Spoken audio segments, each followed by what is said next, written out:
Pokemon is one of those games where most of the time it's extremely upbeat and fun, and then kablooey! You just get hit with one of the most randomest, deepest, thought-provoking monologues of all time. But no matter what, it's always pretty wholesome. Wait, holy crap, wait a minute. Did you guys just see that? Yeah, that was definitely a war crime. Not even slick at all with it. Amateur. Forget about the whole wholesome stuff, we got bigger fish to fry. If Pokemon 861 Mr. Grimmsnarl himself, yes, I use his government name, is out here committing war crimes, the question begs to be asked. Who else is? Hi, my name is Caleb Tremor, and I don't fear the Indigo League, so in this video I will be detailing which Pokemon commit war crimes, and how you, yes you, can commit the most war crimes in Pokemon using my innovative, inspirational, impeccable, I can't think of any other I words, step-by-step plan on how to become the very best that no one ever was at committing war crimes. So, without further ado, this is how to commit the most war crimes in Pokemon. To get started, we first gotta go over some assumptions I made. Number 1, Pokemon are war crimeable and can commit war crimes. I don't want to see anyone comment, actually war crimes only able to be committed by humans? I'm in the business of making people happy, and committing war crimes is what makes Rattata happy, so let's let them. Number 2, Pokemon aren't mercenaries, and your nation consists of yourself and all of the Pokemon in your party and box. We don't know what your friends, family, and doctor think about war crimes, so just to be safe, we're keeping this plan between you and the group of people who physically can't refuse your orders. Number 3, each Pokemon evolution line is its own separate ethnic group, and each Pokemon is not a civilian because they do fight back. And now with that out of the way, it's time to get to the crimes. The UN has published a list of punishable international crimes in a document titled the Rome Statute of the International Criminal Court.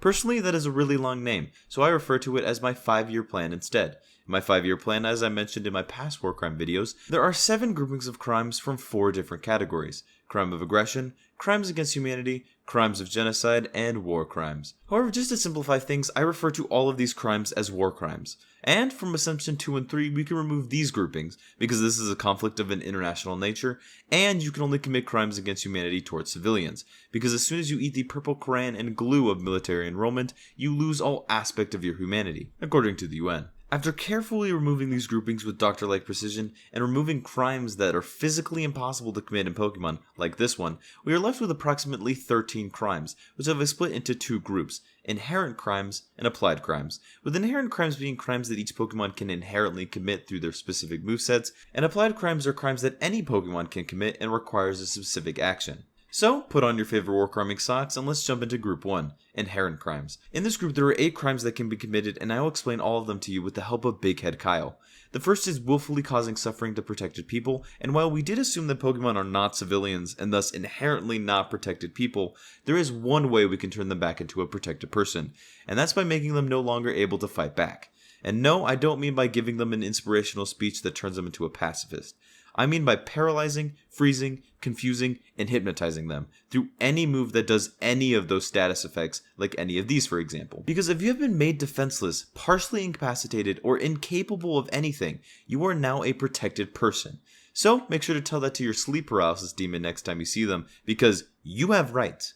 The second one is employing poison or poison weapons, which is extremely self-explanatory. I mean, when you're using a move called Venom Drench, it was bound to raise a few eyebrows in the UN.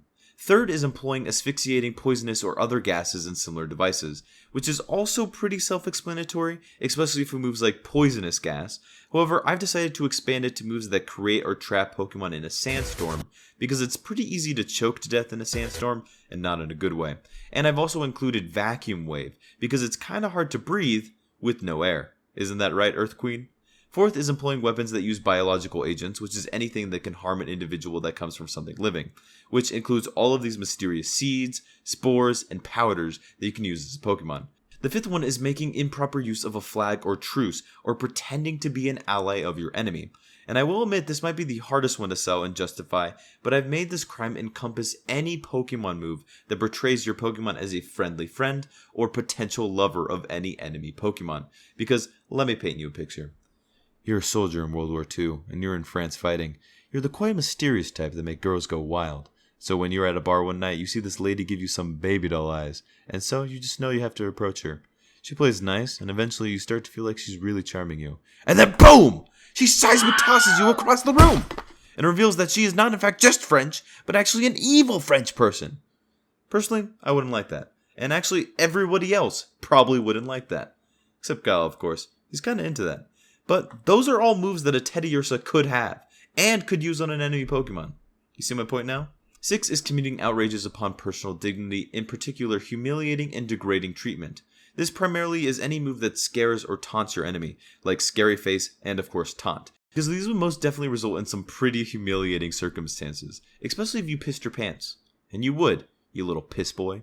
7 is subjecting persons who are in the power of an adverse party to physical mutilation or to medical or scientific experiments of any kind. I've decided that this crime covers any psychic move that changes the stats of a Pokemon or directly attacks their brain, which I believe would count as either a experiment or torture, because you are directly changing your enemy's brain composition and psychically tormenting them.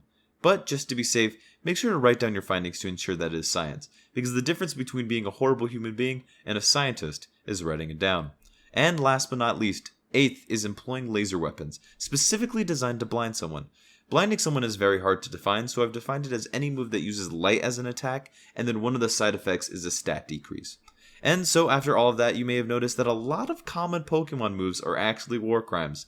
And that's true, making the vast majority of Pokemon war criminals.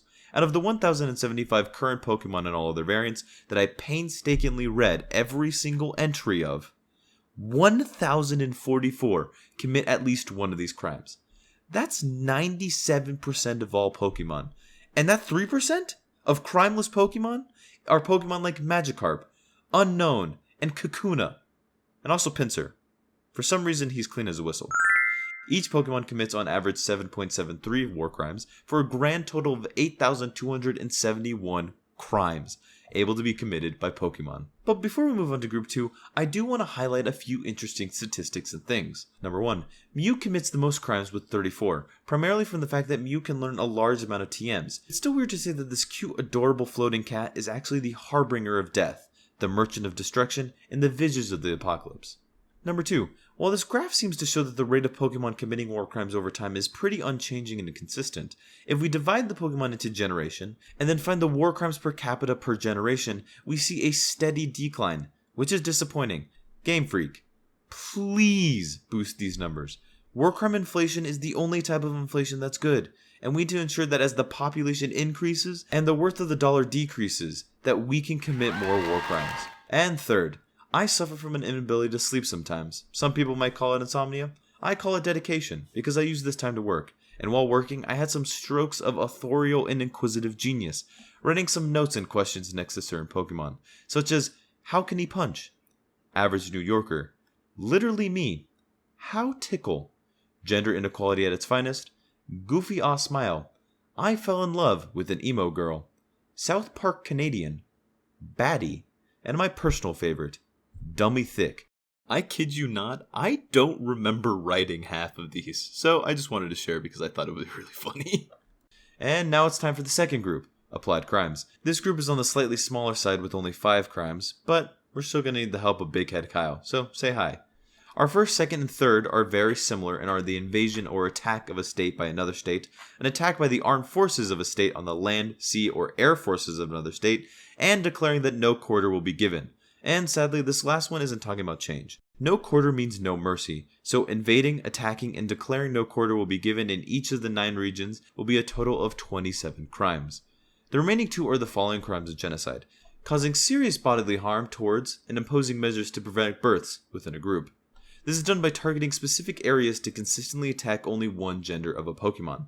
And with 428 non-legendary and mythical evolutionary lines, that is a total of 856 additional crimes for a total of 883 applied crimes that can be committed, which gives us a grand total of 9,154 crimes that you can commit in all of Pokemon.